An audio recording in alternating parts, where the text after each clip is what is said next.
Boa noite a todos que estão entrando. Estão me ouvindo bem? Daqui a pouco a gente começa. Mais uns 3 minutinhos. Hoje o capítulo 10º.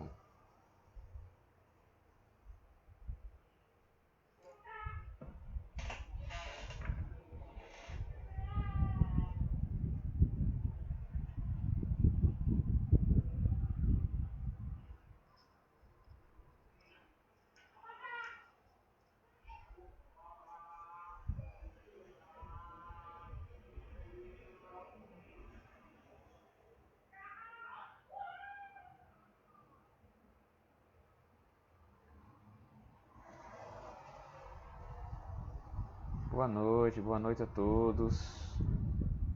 Sejam muito bem-vindos ao estudo da noite de hoje.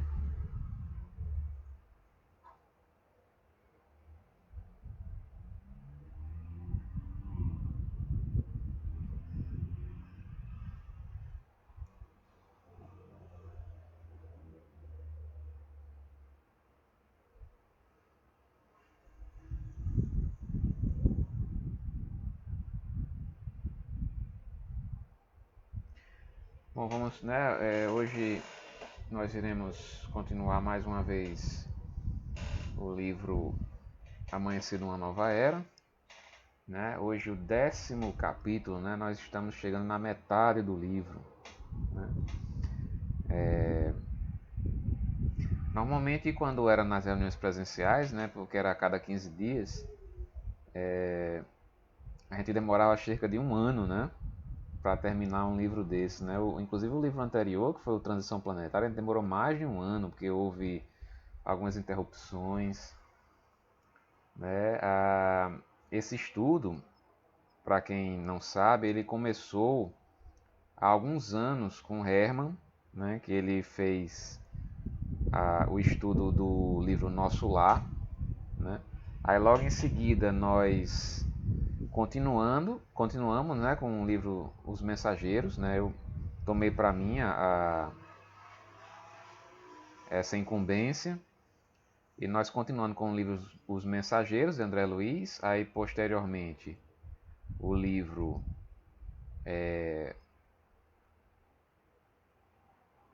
Missionários da Luz, salvo engano. Aí depois tivemos o livro Obreiros da Vida Eterna. Tivemos o livro Libertação, o livro Nos Domínios da Mediunidade e o Ação e Reação. Né? Já são esses livros todos, né, que nós já estudamos. E para dar uma quebrada, né, nessa sequência de André Luiz, aí a gente optou de comum acordo, né, com o grupo, de fazer o estudo do Transição Planetária. E agora nós estamos continuando com o Amanhecer de uma Nova Era, né? Justamente porque são dois livros irmãos, né? Um é a sequência do outro. Até agora, o que é que nós vimos no livro Amanhecer de uma Nova Era? Né? Manuel Filomeno, junto com a sua equipe, eles estão desde o início do livro, né, da narrativa, em uma casa espírita, né, narrando aquilo que acontece lá. Nós vimos vários acontecimentos com pessoas diferentes, pessoas que estavam perturbadas e conseguiram o seu equilíbrio lá na casa espírita. Boa noite a todos mais uma vez.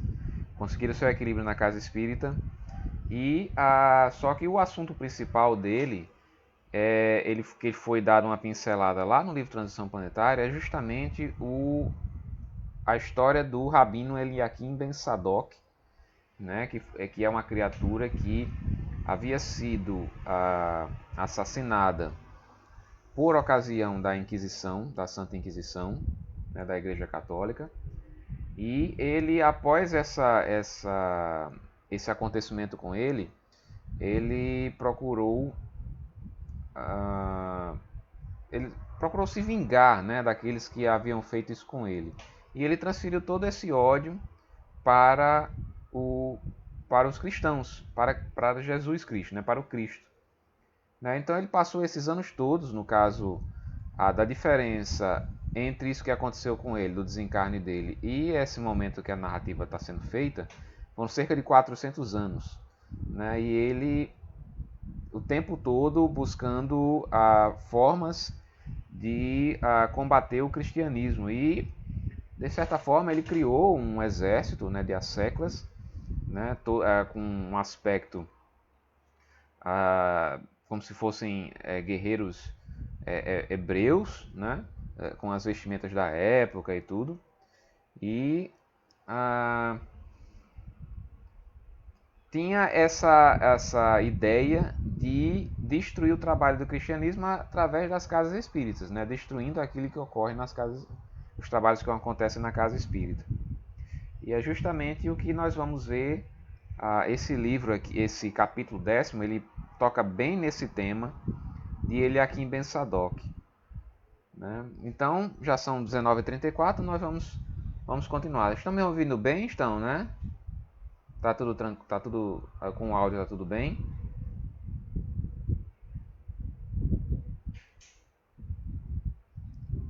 Então nós vamos fazer a nossa prece de início, né? A nossa prece inicial.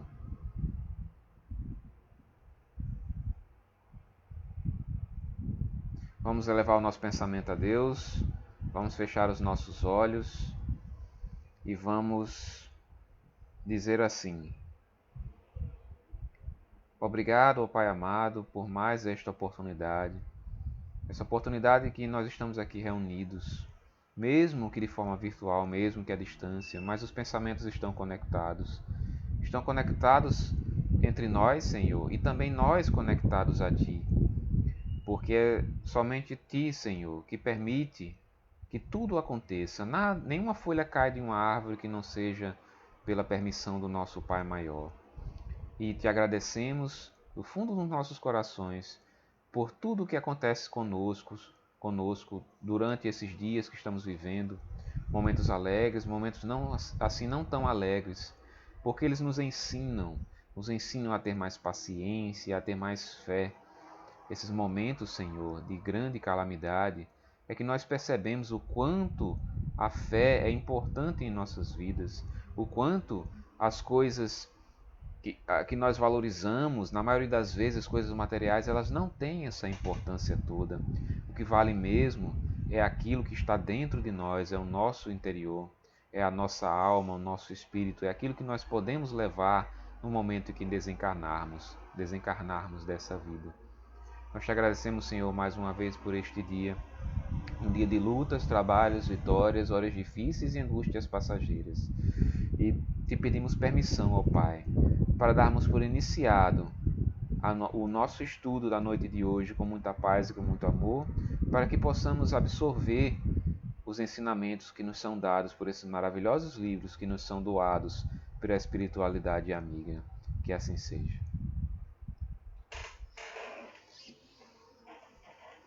Bom, então vamos continuar aqui o capítulo 10º, né? O enfrentamento com a treva. É bem interessante esse capítulo, né? Que, como eu disse, foca bem no Rabino Eliakim Ben Sadoc, né? E inicia-se assim: às 2 horas, nesse caso aqui, creio eu que não seja às 2 horas da madrugada, porque se tratava de uma reunião espírita, né? Deve ser 2 horas da tarde, né? Todos nós nos encontrávamos a postos, qual ocorre em uma atividade normal de natureza mediúnica em qualquer sociedade espírita. Inclusive, ele conta no capítulo que estavam todos lá reunidos, inclusive Anacleto, aquele diretor da casa que estava causando problemas, mas que havia sido ensinado, né, havia tido um diálogo com ele enquanto ele estava em desdobramento, e ele recobrou o equilíbrio e a consciência daquilo que ele estava fazendo, né? Também estava presente. Mas estava acontecendo esse momento de sessão mediúnica na casa, mas do lado de fora a balbúrdia que nos chegava à audição era ensurdecedora. As vozes em desespero misturavam-se aos instrumentos tribais de que se utilizavam, incluído o som continuado do chofar, qual ocorria nos combates de épocas recuadas, que provocavam pânico nos adversários. Né? O chofar a gente já viu nos capítulos anteriores, né? Ele é como se fosse um instrumento, né, daquela época e que se utilizava, né? Eles estavam utilizando aqui como se fosse um grito de guerra, um instrumento de guerra, né, para estimular aquela massa, né, que estava ali querendo, como se fosse como numa ideia extremamente materialista de guerreiros, né, como se fosse um exército, né, de destruir os trabalhos que estavam ocorrendo lá na casa espírita, né? Então eles tocavam aquele instrumento, havia, como o Manuel Filomeno nos fala aqui, havia uma balbúrdia, né? Havia gritos, xingamentos, todo tipo de gemidos e sofrimento, e aqueles gritos de guerra. Esse era o cenário que se encontrava fora da casa espírita, né? Claro que era um cenário de cunho espiritual. As pessoas que chegavam para, no caso, apenas os médiuns mais sensitivos é que conseguiam perceber a energia, né, que estava ao redor da casa. Mas o que a gente precisa saber aqui é justamente que havia essa aglomeração, né, digamos assim, de pessoas que seguiam ao Rabino Eliakim Ben Sadoc, e eles queriam impor um medo, né? E a gente lembra que no capítulo anterior nos foi dito que chegaram várias entidades do mundo de uma dimensão espiritual superior, né, que eram como se fossem engenheiros e arquitetos, e eles começaram a construir umas muralhas, umas torres de defesa, né, ao redor da casa espírita, né? E foi dito que eles finalizaram esse trabalho em cerca de 1 hora, né? E nessas torres haviam canhões, né, instrumentos de defesa que, ao se atirar, né, atiravam na multidão, né, causavam a sensação de morte, né? Mas era tudo psicológico, né? Os espíritos, obviamente, não iriam morrer novamente, mas eles, eles serem atingidos por essas armas, eles tinham uma sensação de morte. Então isso afugentava aqueles que estavam lá. Mas mesmo assim, eram muitos espíritos, né? Muitos espíritos que estavam lá presentes. Alguns com roupas mais formais, né, de guerra mesmo, e outros vestidos de forma mais simples, mais maltrapilhos, né? E ficavam lá tocando o som do chofar. A voz estrídula e com carregado acento hebraico repetia o convite, culminando com vitupérios e agressividade, destacando-se palavras covardes associadas à mansuetude de Jesus, né? Já era a voz de Eliakim Ben Sadoc, né? Que ele provocando aqueles que estavam dentro do centro. Venham aqui, vocês são covardes, vocês não têm coragem de me enfrentar, né? E sempre de forma depreciativa com relação a Jesus, né? Como ele diz aqui, a mansuetude de Jesus, né? Como se isso fosse sinal de covardia, né? Que a mansidão pregada pelo mestre como se fosse sinal de covardia. E ele continua, né? Ouvíamos toda a provocação e o benfeitor permanecia em paz, concentrado, sem demonstrar qualquer reação. No caso, esse benfeitor aqui era Dr. Bezerra de Menezes, que se encontrava lá presente, né? Gargalhadas ofensivas estrugiam no ar e choviam apodos de toda parte, irradiando vibrações de compaixão que se distendiam além da sala da direção do ofensor. Dr. Bezerra mantinha-se aparentemente impassível ao desafio, né? E é que a gente vê aqui o nível espiritual, né, de Dr. Bezerra e de outros espíritos que estejam mais ou menos nesse mesmo nível espiritual. Havia lá fora uma multidão gigantesca de criaturas, né, a bradarem, a gritarem palavras de ordem, né, a fazerem provocações. No caso, o líder também, o Eliakim Ben Sadoc, fazendo provocações. E se fôssemos nós que estivéssemos na porta da casa espírita, houvesse uma multidão do lado de fora de pessoas querendo invadir, nós iríamos ficar apavorados, né? Por mais Dr. Bezerra e provavelmente outros espíritos que estavam lá no mesmo nível espiritual, eles se mantinham impassíveis diante disso, né? É a fé robusta, né? É a certeza de que o mal jamais vai superar o bem, né? E essa é uma certeza que nós devemos sempre estimular em nós, né? Às vezes a gente fica muito apavorado com as coisas que estão acontecendo, mas a gente se esquece de que tudo é comandado por Deus, então jamais o mal vai se sobrepor ao bem, né? Não há um embate de forças equilibradas entre o mal e o bem. Na verdade, o mal ele só atua, ele só opera por permissão de Deus, né? Se não houver permissão dele, o mal não atua. Mas por que Deus permite?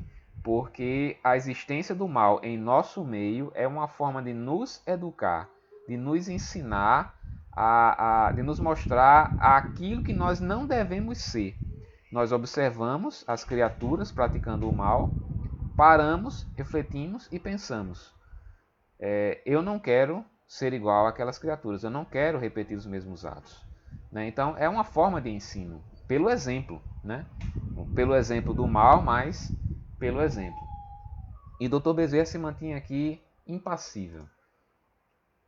Pedindo que nos concentrássemos profundamente, o mentor ampliou-nos a capacidade da visão e pudemos notar que um verdadeiro exército de seres esquisitos avançava em formação de luta. Mentalmente, nosso protetor sugeriu a Hermano que liberasse as defesas da entrada, e à medida que avançava a tropa da ofensiva, atrás, em um carro de construção ridícula, algo fantasmagórica e simultaneamente militar, estava o rabino cercado de alguns dos seus mais eminentes comandados. Então, qual foi a ação aqui de Dr. Bezerra? Muito boa noite a todos que chegaram posteriormente.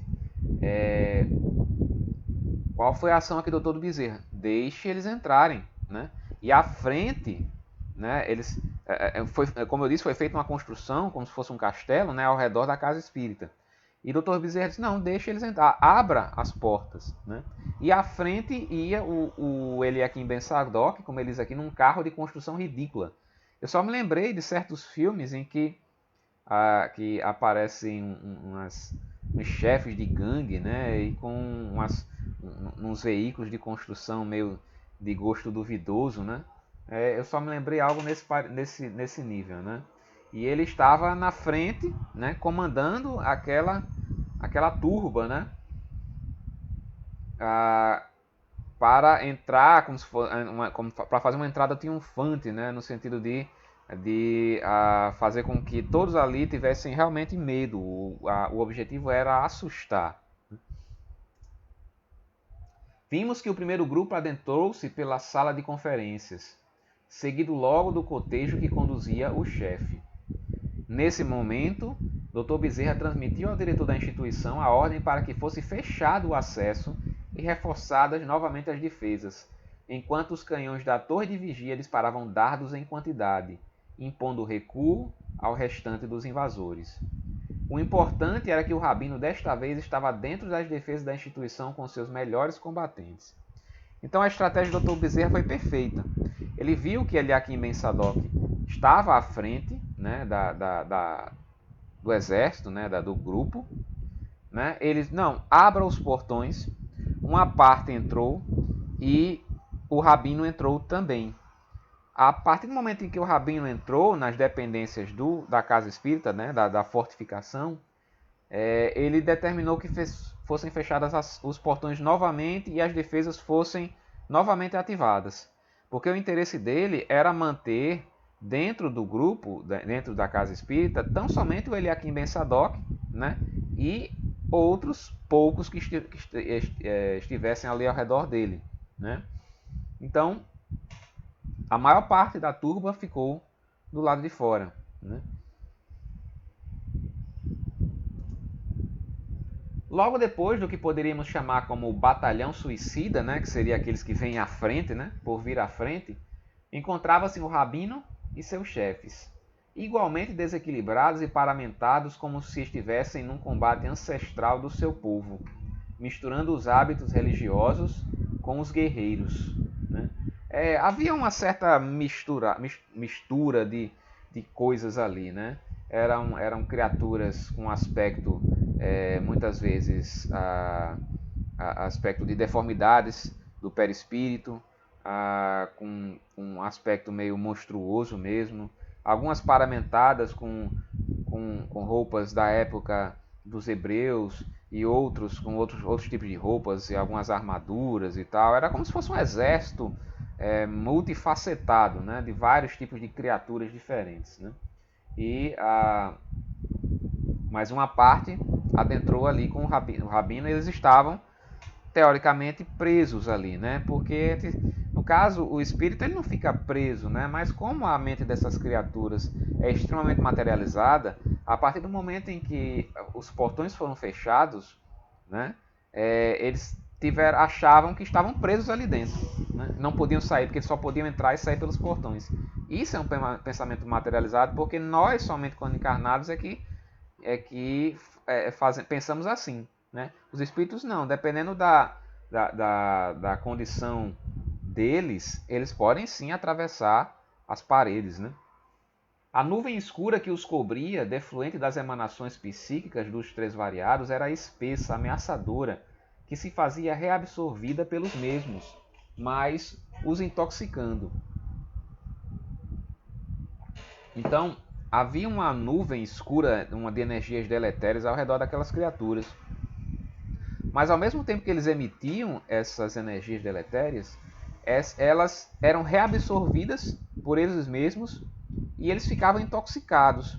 Era como se alguém tivesse aspirando um ar empesteado, um ar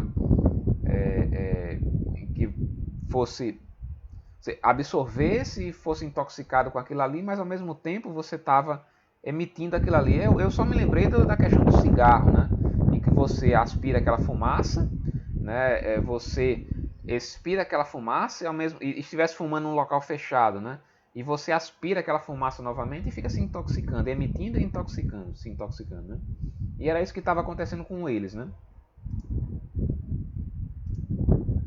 As defesas encontravam-se reforçadas não apenas pelas energias defensivas, como também por uma expressiva quantidade de cavaleiros da Ordem dos Templários, vestidos à maneira dos dias do passado, em atitude guardiã em torno do imenso recinto.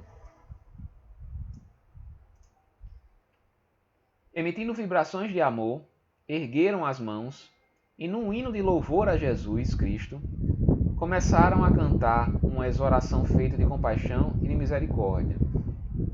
Imediatamente começou a chover gotas luminosas de fluidos superiores que caíam sobre os rebeldes e os acalmavam pouco a pouco e pouco. Então,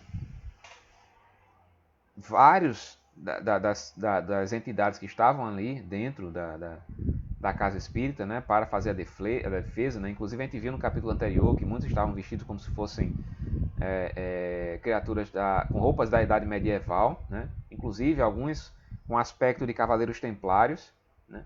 Então eles começaram a cantar um hino de louvor a Jesus, né? E consequentemente também era uma oração, e começaram a cair gotas luminosas de fluidos em cima de toda aquela turba que estava ali, né? Toda aquela turba. E eles começaram com isso a se acalmarem, porque muitas dessas criaturas, elas seguem, claro que eu estou excluindo-se aqueles que são os chefes, né? Que são os chefes de falanges, os comandantes, né?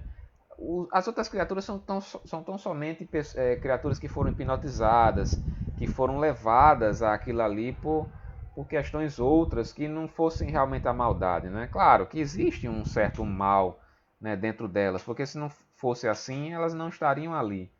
Mas elas também são levadas pela influência desses comandantes, né? Pessoas que seguem cegamente um comandante. Mas depois da oração, depois do hino, começaram a se acalmar, né? Com as energias que começaram a cair de cima, como se fosse uma chuva. Alguns passaram a emoção de paz e choro convulsivo os tomou, enquanto outros permaneceram em silêncio, hebetados, quase insensíveis, mas calmos, né? Em breve tempo, somente se destacava a estranha aparelhagem que conduzia o chefe e seu grupo de comando. Ele blasonava, sentindo-se traído e miseravelmente sitiado como se fosse um pária, e não a autoridade religiosa que se atribuía valores que não possuía. Né? Ele se achava um grande comandante, né, de um grande exército, e um comandante com ares de religioso. Né? Ele era também, se considerava um chefe religioso. Aí quando ele viu que estava preso ali dentro, né, preso na cabeça dele, né, a cabeça materializada dele, e que seus asseclas começavam a se acalmar, começavam a acordar para aquilo que realmente estava acontecendo, ele começou a blasfemar, começou a reclamar, dizendo que estava sendo traído por aqueles que estavam ali ao redor dele, pelas criaturas que um dia que foram comandadas por ele, né? E ele estava se sentindo miseravelmente sitiado, né? Preso, né? De uma forma que ele não merecia isso, né? Pela importância que ele mesmo se dava. Né? Notamos que o atordoado visitante apresentava expressivas deformações perispirituais, né? Várias deformidades, né? E seus olhos avermelhados despendiam raios mortíferos, portadores de energia vigorosa típica do mal, característica das alegorias demoníacas. Então, o que é que isso significa? Que esses desenhos, esses filmes, essas ideias que são colocadas em atividades artísticas, né, em livros, e essas descrições de entidades demoníacas, elas têm um certo fundo de verdade, porque na maioria das vezes são criaturas que visitaram esses locais, né, e ainda tem uma memória dessas visitas, né, ou de que passaram por algum momento após o desencarne, ou então mesmo em desdobramento. Então eles começam a colocar no papel esses desenhos, essas ideias de como seria uma entidade demoníaca, só que esses conceitos são vindos, né, dos umbrais e desses locais que essas criaturas se encontram. Né? E o Rabino, ele como é descrito aqui por Manuel Filomeno de Miranda, ele tinha esse aspecto demoníaco, inclusive com os olhos avermelhados, emitindo raios, né? Demonstrando um mal, né? Demonstrando um mal que existia dentro dele. Né? À medida que falava, irradiava ondas escuras que se diluíam em contato com os fluidos luminosos que ora repletavam o salão e que continuavam descendo. Então ele falava, uma energia negativa e deletéria saía de dentro dele. Só que quando entrava em contato com os fluidos luminosos que estavam caindo de cima, simplesmente a energia se dissipava. Né? E os fluidos continuavam caindo sobre todos ali. Dr. Bezerra, sem nenhuma reação negativa, redarguiu: aguardemos que uma voz mais autorizada venha ter conosco em nome daquele que o irmão repele veementemente. Então ele disse, não vamos fazer nada por enquanto. Vamos aguardar que venha uma outra criatura, né, de planos espirituais superiores para falar com Eliakim Ben Sadoc, né, um enviado do Cristo, né, que ele tanto abomina. Né. Aí logo em seguida, quem é que aparece? Nesse comenos, a claridade ambiente foi intensificada, e descendo em nossa direção surgiu o espírito elevado de Francisco de Assis, vestido com a simplicidade dos seus hábitos medievais, irradiando especial luminosidade. Disse-lhe: este é o momento de libertação que soa para o querido irmão enganado pela soberba humana e pela equivocada postura de dominador, que é incapaz de dominar as próprias paixões. Adiar esta oportunidade é escrever um doloroso capítulo na sua experiência infeliz por longos séculos. Então, para nós vermos a questão de que o quão era complicada a situação do Rabino, né? Em termos de maldade que ele já estava praticando já há mais de 400 anos. Né? Tanto é que nem Dr. Bezerra e nem aqueles que estavam ali ao redor se sentiram,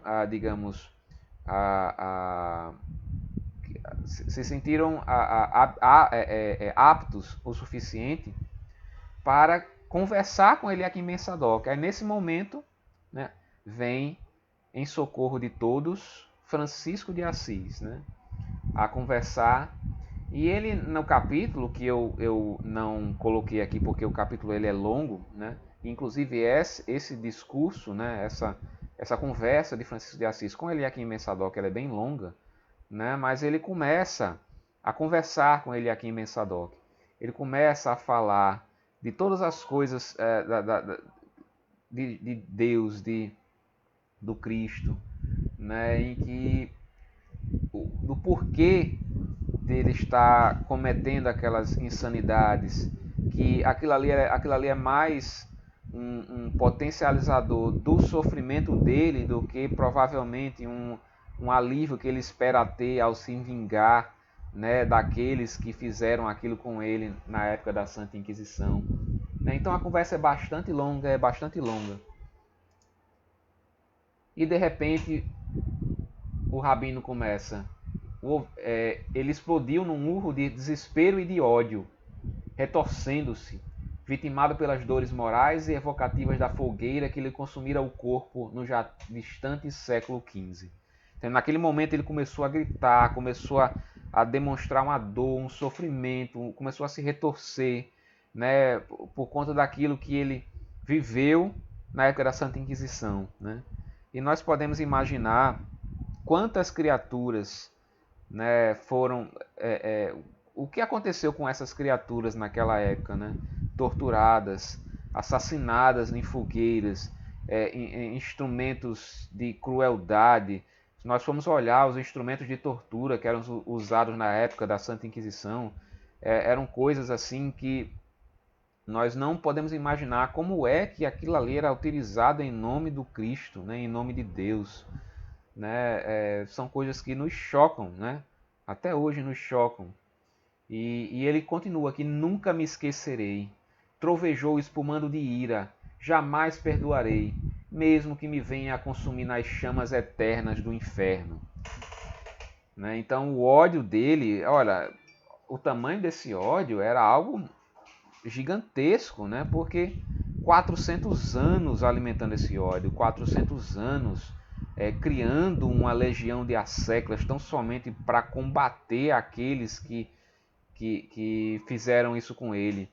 O interessante é que ele direcionou esse ódio dele não àquelas criaturas em específico que fizeram aquilo com ele, mas ao cristianismo de uma maneira geral. Mas por quê? Porque na época essas pessoas falavam em nome do cristianismo, né?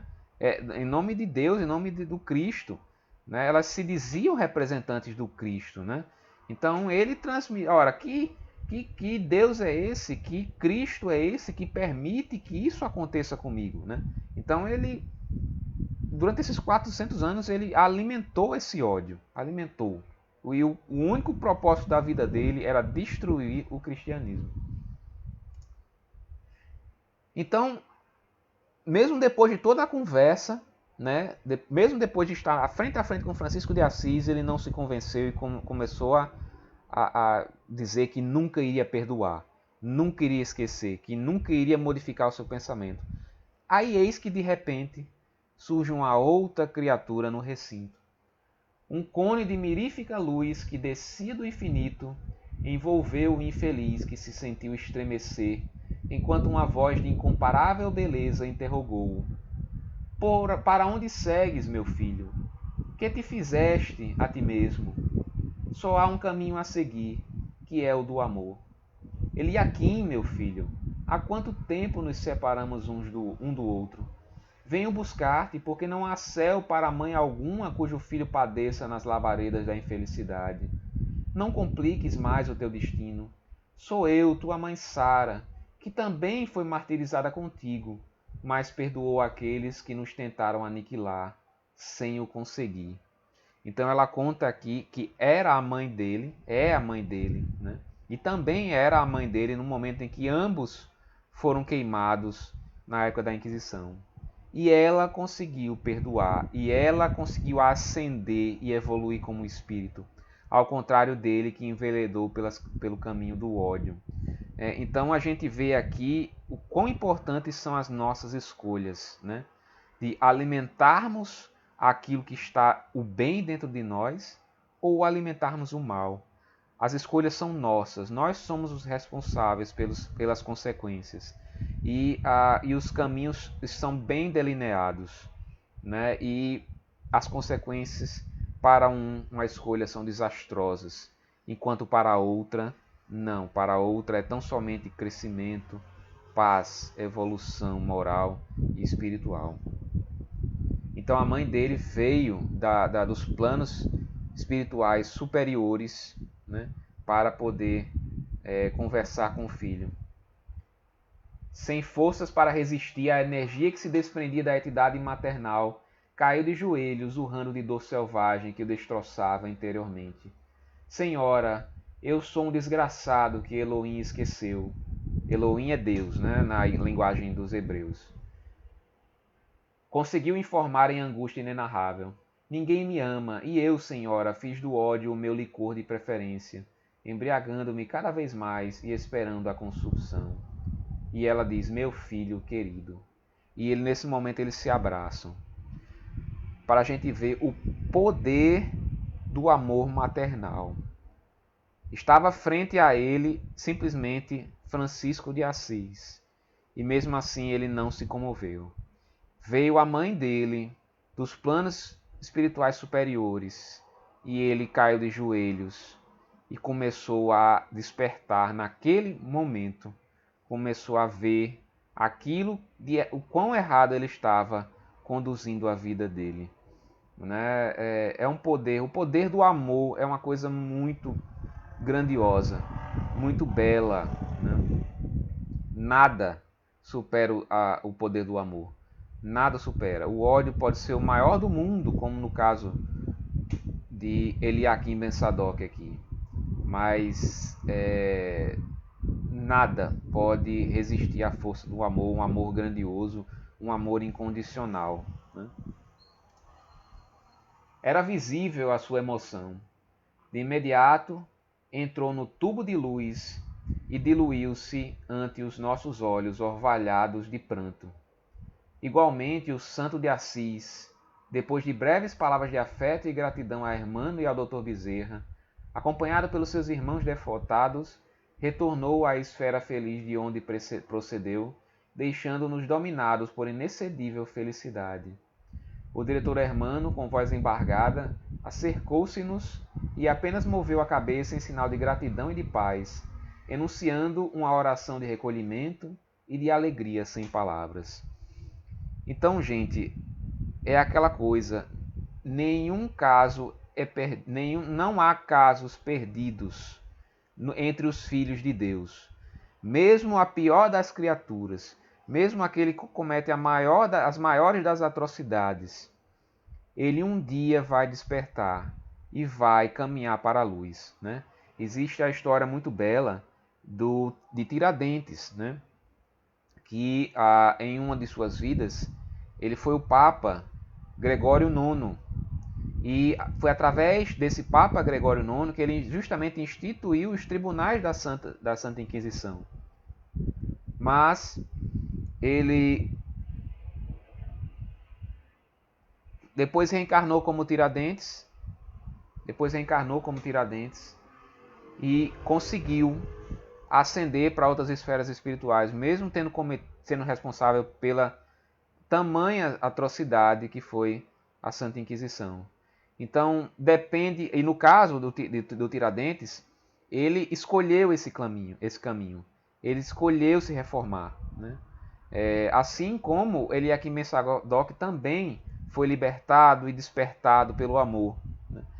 Um dia as coisas irão mudar para todas as criaturas. Então nós não devemos nunca olhar para as pessoas, dizer, fulano é um caso perdido, fulano não vai se endireitar nunca. Ou então, fulano é tão mal que nunca vai fazer nada de bem. Isso não é verdade. Pode demorar muitos séculos, como no caso aqui de Eliakim Ben Sadoc, como no caso do Tiradentes também, que entre uma encarnação e outra foi mais ou menos em torno de 300 anos. Mas um dia vão despertar e vão acender a luz, assim como todos nós espíritos, filhos de Deus, nosso caminho, nosso objetivo é um só, é crescer, evoluir, né? Moralmente, espiritualmente, para um dia, se assim Deus permitir, chegarmos à categoria de espíritos puros, né? E trabalharmos incessantemente na seara do bem, na casa do Pai, que é o universo inteiro. Bom, gente, o capítulo se encerra aqui. Eu gostaria de mais uma vez agradecer a presença de todos, né? As terças-feiras aqui que estão o público cativo aqui das terças-feiras de estudo. Muito obrigado mais uma vez. Espero que tenha sido claro. Espero que eu tenha conseguido passar para vocês a essência, né, desse capítulo, né? De que o perdão, o amor sublime, o amor incondicional, ele liberta, ele desperta as criaturas, né? Então, muito obrigado a todos. Se quiserem fazer algum comentário, fiquem à vontade. Se não, nós vamos passar para a nossa prece final.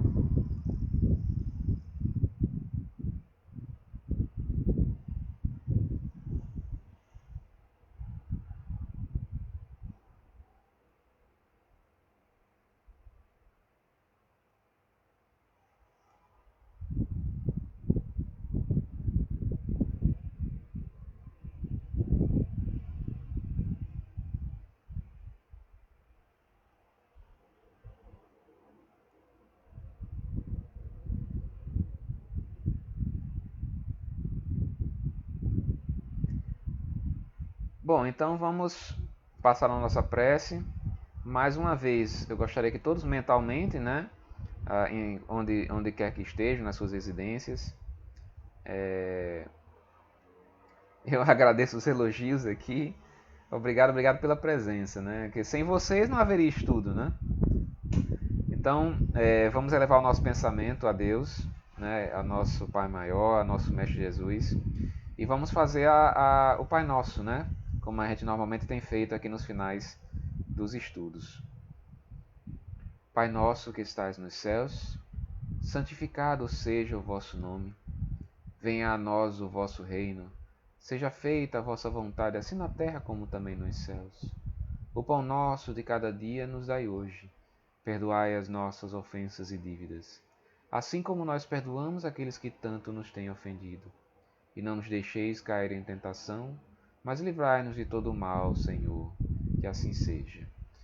Perdoa, ó Pai, pois que pecamos por orgulho, por egoísmo, por vaidade, mas também por falta de caridade. Ajuda-nos, Senhor, a não mais voltarmos a falir. Dai-nos a coragem necessária para corrigirmos as nossas faltas. Que assim seja. Uma boa noite a todos. Até a próxima terça-feira, se assim Deus permitir. E quinta-feira estaremos também, se assim Deus permitir, na live do nosso querido irmão Agorá, né? Na reunião virtual do centro.